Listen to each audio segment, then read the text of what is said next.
ফিলিস্তিনিদের মাথা বুক লক্ষ্য করে ইসরায়েলের গুলি, একদিনে নিহত ২৭, সুষ্ঠু তদন্তের দাবি জাতিসংঘের।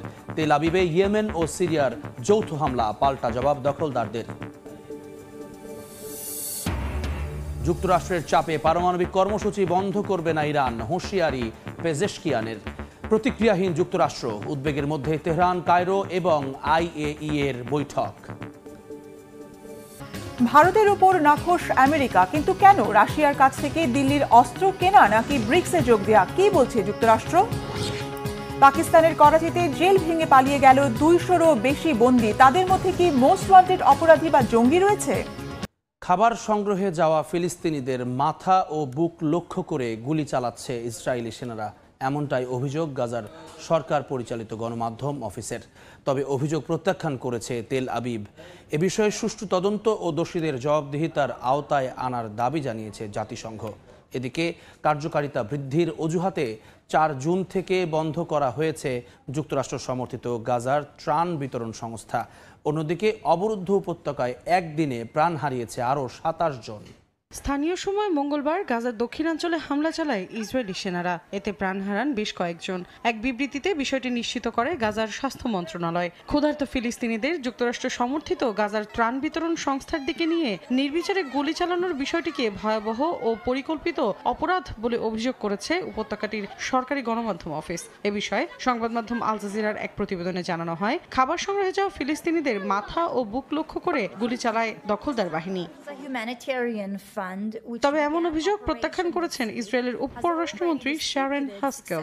একই দিন গণমাধ্যমে দেয়া এক বিবৃতিতে তিনি বলেন, যুক্তরাষ্ট্র সমর্থিত ত্রাণ বিতরণ সংস্থা সরাসরি হামাসকে পাশ কাটিয়ে গাজার সাধারণ মানুষকে ত্রাণ দিচ্ছে। গত সপ্তাহে চালু করা এই কার্যক্রম এখন পর্যন্ত কয়েক লাখ মানুষকে খাবারের প্যাকেট বিতরণ করেছে বলেও দাবি তার। এই বিষয়ে জাতিসংঘের মুখপাত্র স্টিফেন দুজারিক বলেন, শুধু খাবার সংগ্রহ করতে গিয়ে জীবন ঝুঁকিতে ফেলছে গাজার সাধারণ মানুষ, অনেকেই হারাচ্ছেন প্রাণ, যা একেবারেই গ্রহণযোগ্য নয়। পাশাপাশি সংস্থাটির মহাসচিব আন্তোনিও গুতেরেসের আহ্বান পুনর্ব্যক্ত করে ঘটনার স্বাধীন তদন্ত এবং দোষীদের জবাবদিহিতার আওতায় আনার দাবিও জানান দুজারিক। অন্যদিকে নেতানিয়াহু প্রশাসনের এই বর্বরোচিত হামলার বিষয়ে অবগত মার্কিন প্রশাসন। এক বিবৃতিতে হোয়াইট হাউসের মুখপাত্র ক্যারোলিন লেভিট বলেন, এই ধরনের প্রতিবেদন যাচাই করে দেখা হচ্ছে। নিশ্চিত না হওয়া পর্যন্ত ট্রাম্প প্রশাসন কোনো ঘোষণা বা পদক্ষেপ নেবে না বলেও স্পষ্ট বার্তা দেন তিনি। কূটনীতিকদের বহরে হামলার 2 সপ্তাহের মাথায় হজযাত্রীবাহী বাসে হামলা চালিয়েছে দখলদার ইসরায়েলি বর্বর বাহিনী। আগের মতো এবারও ফিলিস্তিনের পশ্চিম তীরে এমন অঘটন ঘটালো দখলদার সেনারা। হজযাত্রীদের বাসটি পশ্চিম তীর থেকে জর্ডানে যাচ্ছিল। নজিরবিহীন এই বর্বরতার মাধ্যমে কি বার্তা দিতে চাচ্ছে ইসরায়েল? গাজার মতো ভাগ্যবরণ করতে যাচ্ছে কি পশ্চিম তীর? বিস্তারিত মীর ফজলে রাব্বি ডেস্ক রিপোর্টে। গত মাসে ইসরায়েলি আগ্রাসনের বাস্তব চিত্র দেখতে গিয়েছিলেন ইউরোপ, আরব ও এশিয়ার কূটনীতিকরা। জেনিনের শরণার্থী শিবিরে সফরের সময় প্রায় ৩০ জন কূটনীতিকের সেই দলকে লক্ষ্য করে গুলি চালায় বর্বর ইসরায়েলি সেনারা। সে ঘটনায় বিশ্বব্যাপী চরম সমালোচনার মুখে পড়ে ইসরায়েল। এরপর গত ৩০ মে ইসরায়েলের দখলকৃত পশ্চিম তীরে একটি বৈঠকে অংশ নিতে গিয়ে বাধার মুখে পড়েন আরব নেতারা। পশ্চিম তীরের রামাল্লায় আরব দেশগুলোর পররাষ্ট্রমন্ত্রীদের একটি গুরুত্বপূর্ণ বৈঠক অনুষ্ঠিত হওয়ার কথা ছিল। সৌদি আরবের নেতৃত্বে এই বৈঠকে অংশ নেওয়ার কথা ছিল জর্ডান, মিশর, কাতার, সংযুক্ত আরব আমিরাত সহ বেশ কয়েকটি আরব দেশের প্রতিনিধিদের। তবে ইসরায়েল সরকার নিরাপত্তার অজুহাত দেখিয়ে এই আরব নেতাদের পশ্চিম তীরে প্রবেশের অনুমতি দেয়নি। ইসরায়েলের এমন উগ্রপন্থী আচরণের তীব্র সমালোচনা করে সৌদি আরব সহ অন্যান্য আরব দেশ।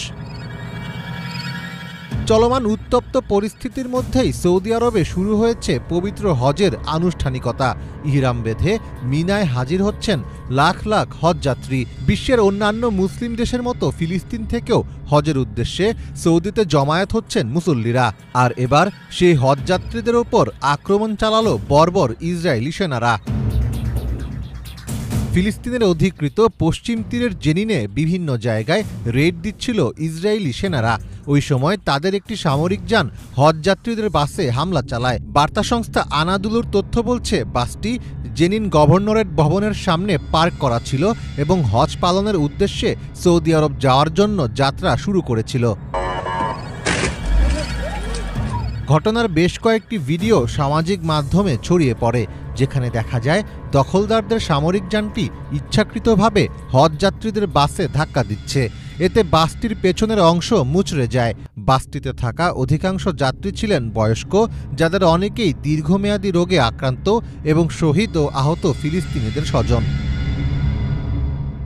ওই বাসে থাকা হজযাত্রীরা কারাম সীমান্ত হয়ে পশ্চিম তীর থেকে জর্ডানে যাওয়ার প্রস্তুতি নিচ্ছিলেন। এরপর জর্ডান থেকে তারা সৌদিতে পৌঁছাতেন। ইসরায়েলি বাহিনীর এই হামলায় কোনো শারীরিক হতাহতের খবর পাওয়া যায়নি, তবে যাত্রীরা চরম আতঙ্ক ও মানসিক আঘাতের শিকার হন। জেনিনের ডেপুটি গভর্নর মানসুর আল সাদি ইসরায়েলি সেনাদের হামলার তীব্র নিন্দা জানিয়ে বলেছেন, ইসরায়েলি বাহিনী ইচ্ছাকৃতভাবে এবং সরাসরি বাসটিতে ধাক্কা দিয়েছে।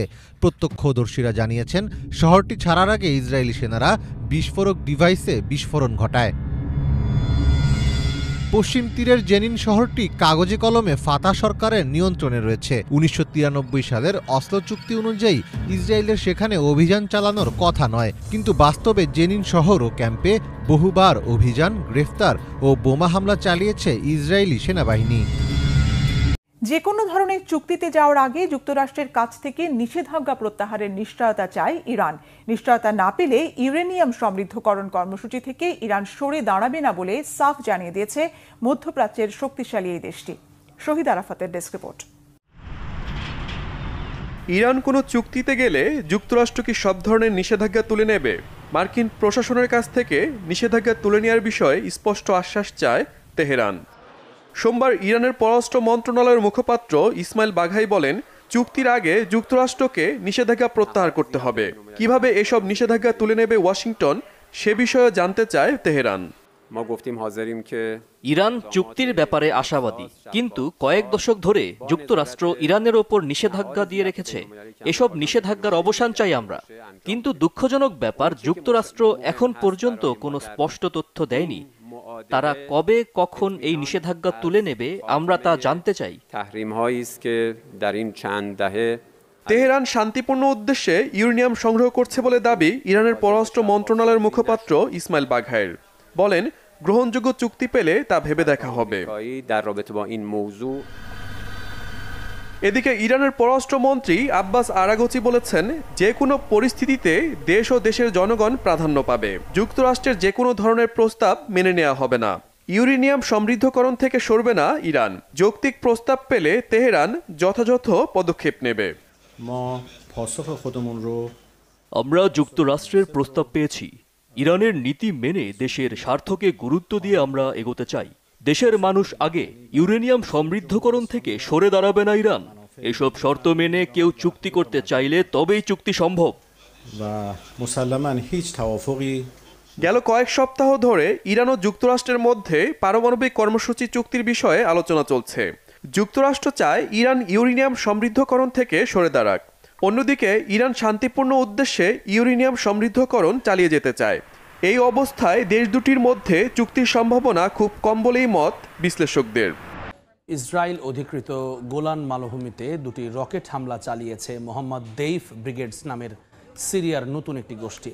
স্থানীয় সময় মঙ্গলবার এই হামলার দায় স্বীকার করেন তারা। জবাবে সিরিয়ার দক্ষিণাঞ্চলে আর্টিলারি হামলা চালায় তেল আবিব। এতে দেশটির বেশ কয়েকটি স্থানে প্রাণহানি ও আর্থিক ক্ষয়ক্ষতির দাবি করেছে সিরিয়া কর্তৃপক্ষ।